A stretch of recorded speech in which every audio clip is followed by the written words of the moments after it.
Waste Asia के युद्ध में अब जो हालात हैं उसमें साफ लग रहा है कि अमेरिका इससे निकलना चाहता है, लेकिन इजराइल उसे निकलने नहीं दे रहा है।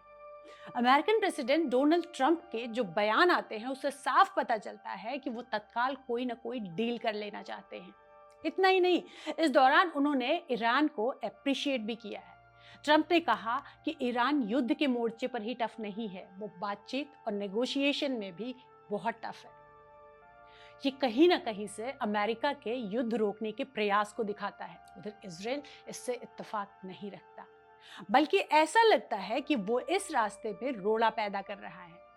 एक जो सबसे खतरनाक बात सामने आ रही है वो ये है कि ईरान की तरफ से जो भी अमेरिका से डील के प्रयासों में हिस्सा लेने की कोशिश कर रहा है, इजराइल उसे मार देता है, क्योंकि इजराइल की ये कोशिश है कि इस युद्ध को एक अंजाम तक पहुंचाया जाए, जो कि बिना अमेरिका के इन्वॉल्वमेंट के पॉसिबल नहीं है। उधर अमेरिका किसी भी हालात में वहां से निकल जाना चाहता है, क्योंकि उसका कोई क्लियर लक्ष्य ना पहले था ना है। अब ट्रंप को भी बात समझ में आ गई है कि अमेरिका अगर रिजीम चेंज चाहता है तो वो हो नहीं सकता, और अगर वो ईरान की न्यूक्लियर एस्टेब्लिशमेंट को खत्म करना चाहता है तो वो बेहद मुश्किल है, क्योंकि ईरान की सारी न्यूक्लियर एस्टेब्लिशमेंट, सारी फैसिलिटीज अंडरग्राउंड है, और बार बार लगातार अपने बॉम्बर्स गिराने के बाद भी इजराइल अमेरिका को कामयाबी नहीं मिली है।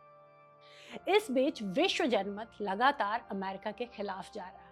पूरी दुनिया में अमेरिका के खिलाफ जो माहौल बना है उसमें अमेरिका एकदम अकेला पड़ गया है। अब अमेरिका को डर है कि अगर वो युद्ध से नहीं निकला तो उसकी सुपर पावर को लेकर जो एक भ्रम बना हुआ है वो टूट जाएगा और अमेरिका पूरी तरह से एक्सपोज हो जाएगा। डील की दिशा में जो भी बातचीत के प्रयास चल रहे हैं वो इजराइल को रास नहीं आ रहे हैं। तभी तो जिससे भी बातचीत शुरू होती है इजराइल उसे मार देता है।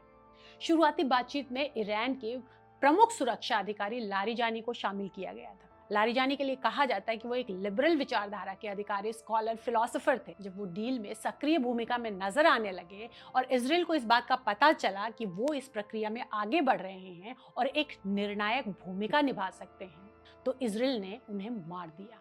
इसी तरह से दो और घटनाएं भी हुई हैं वार्ताकारों के साथ।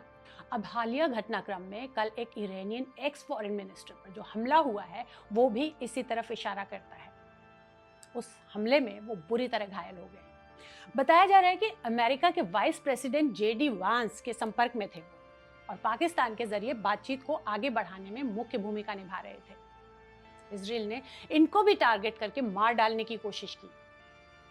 अब अमेरिका को ये सोचना चाहिए कि वो जिस इजराइल के लिए ये युद्ध लड़ रहा है वही इजराइल अमेरिकी हितों के खिलाफ है। इस समय अमेरिका के सामने सबसे बड़ी चुनौती सुपर पावर की छवि को बनाए रखने की है, लेकिन इजराइल उसमें एक बाधक की भूमिका में खड़ा हो गया है, एक रोड़ा बन गया है। इस चीज को या तो अमेरिका समझ नहीं पा रहा है या समझते हुए भी कुछ कर नहीं पा रहा है।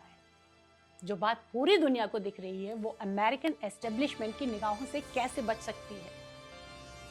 एक बड़ा सवाल ये कि इस दिशा में वो इजराइल को क्यों नहीं रोक रहा है। अमेरिका चाहे तो युद्ध से विड्रॉ कर ले, इजराइल का सहयोग करना बंद कर दे, लेकिन ऐसा नहीं करना बड़े सवाल खड़े करता है। सच्चाई ये है कि इजराइल और अमेरिका के रिश्ते ऐसे हैं कि अमेरिका इजराइल के लिए कुर्बान होने तक की स्थिति के लिए तैयार हो जाता है। सवाल ये कि क्यों? आखिर कोई देश किसी और देश के लिए ऐसा क्यों करेगा? क्या कुछ ऐसी परिस्थितियां हैं जिसकी वजह से अमेरिका इस मौके पर भी मौन है? अमेरिका की तरफ से ट्रंप के नेतृत्व में लिए जा रहे फैसले भले ही लगे कि ट्रंप या रिपब्लिकन पार्टी या उसके एस्टेब्लिशमेंट उसकी सत्ता तंत्र के हैं, लेकिन सच्चाई तो ये है उसके पीछे शुद्ध रूप से इजरायली लॉबी है। जूज हैं, यहूदी, जो अमेरिका के प्रमुख स्ट्रेटेजिक ठिकानों पर बैठे हुए हैं, उसके स्ट्रेटेजिक सिस्टम का हिस्सा है और कॉर्पोरेट से लेकर उसकी पूरी व्यवस्था के एक बड़े हिस्से को कंट्रोल कर रहे हैं। यही वजह है कि अमेरिका में इन फैसलों को लेकर किसी तरह का अंतर विरोध नहीं दिखता। इजराइल जो कुछ भी कर रहा है उसको लेकर अमेरिका से किसी तरह का बयान तक नहीं आता और इजराइल अपनी मनमानी कर रहा है। हालांकि इस मनमानी के खिलाफ उसकी अपनी जनता सड़कों पर आ गई है, युद्ध का विरोध कर रही है। वहां हजारों की संख्या में लोग रोजाना सड़कों पर उतरकर युद्ध को रोकने का नारा लगा रहे हैं।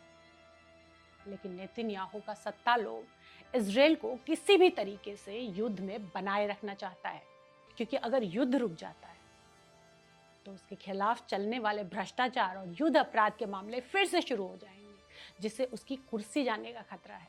और यही वजह है कि अपनी कुर्सी को बचाने के लिए वो कोई भी तरीका अपनाने के लिए तैयार है, वो युद्ध ही क्यों ना हो, और भले उसमें उनका पूरा देश, उसकी पूरी जनता क्यों ना तबाह हो जाए।